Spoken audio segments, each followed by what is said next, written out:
Bonjour à tous et bienvenue sur ce nouvel épisode de la Minute Conseil Assurance, le podcast qui parle assurance, prévoyance et crédit et qui est proposé par l'agence Mendes. Je suis Alexandre et je suis en compagnie de Thomas. Bonjour Thomas. Bonjour.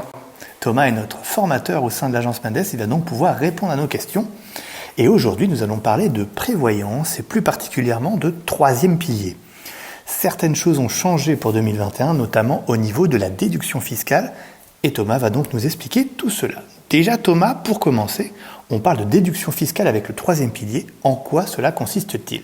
Alors, cela consiste tout simplement donc à permettre à une personne qui cotise sur son troisième pilier de pouvoir déduire de son revenu imposable la somme qu'il verse. En effet, donc, la Confédération suisse octroie cet avantage fiscal afin de permettre aux gens de pouvoir épargner tout en bénéficiant d'une réduction d'impôt. D'accord, tout simplement. Ok. Et donc, tout le monde peut bénéficier de cette déduction fiscale ? Alors, non, pas forcément. Faut savoir tout d'abord qu'il y a deux types de troisième pilier. On a le troisième pilier A et le troisième pilier B.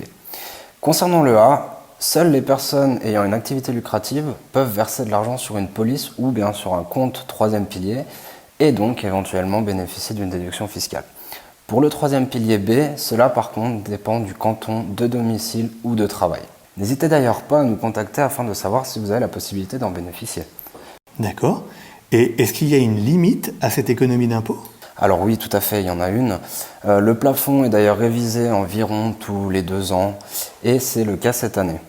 Pour le troisième pilier A, donc, les montants de déduction sont maintenant plafonnés à 6 883 francs par année pour une personne salariée et 20% du bénéfice net, mais au maximum 34 416 francs pour une personne non affiliée à une caisse de pension.